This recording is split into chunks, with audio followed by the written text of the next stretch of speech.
KPU Kabupaten Klaten, Jawa Tengah menemukan 5.000 lebih surat suara rusak. Kerusakan surat suara bervariasi, yakni robek, cetakan yang tidak presisi, hingga adanya noda tinta dari cipratan cetakan yang tidak sempurna. Surat suara rusak yang ditemukan KPU Kabupaten Klaten saat proses sortir dan pelipatan surat suara di gudang logistik KPU Kabupaten Klaten, Jawa Tengah. Ketua Divisi Hukum dan Pengawasan KPU Klaten menemukan surat suara rusak sebanyak 5.000 lebih surat suara. Surat suara yang baru ditemukan rusak terdiri dari 3 jenis surat suara, yakni surat suara DPR RI, DPRD Provinsi, dan DPD.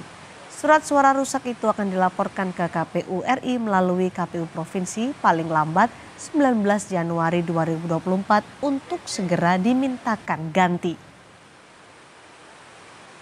Yang berjalan itu kita menemukan jenis surat suara rusak itu cukup bervariasi, mulai sobek, cipratan tinta yang tidak sempurna, surat suara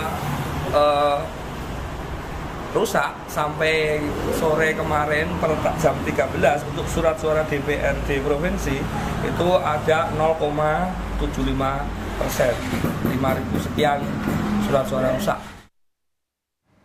KPU Kota Depok menemukan puluhan surat suara yang rusak ketika melakukan proses penyortiran dan pelipatan di gudang logistik KPU Depok. Surat suara itu nantinya akan diajukan untuk dilakukan penggantian.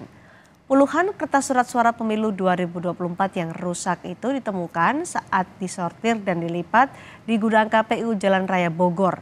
Kerusakan diantaranya bercak tinta di kertas surat suara dan surat suara yang robek. Ketua KPU Kota Depok menyebut semua surat suara pemilu 2024 yang rusak akan dibuatkan berita acara dan dilaporkan kepada KPU Pusat untuk dimintakan penggantinya. Sementara proses penyortiran dan pelipatan surat suara masih terus dilakukan.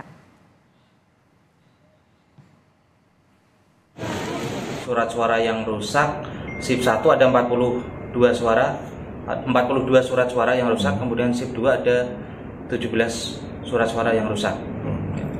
Nantinya akan seperti apa Pak terkait penemuan surat suara yang rusak tersebut? Untuk sementara kita kumpulkan dulu, kami data.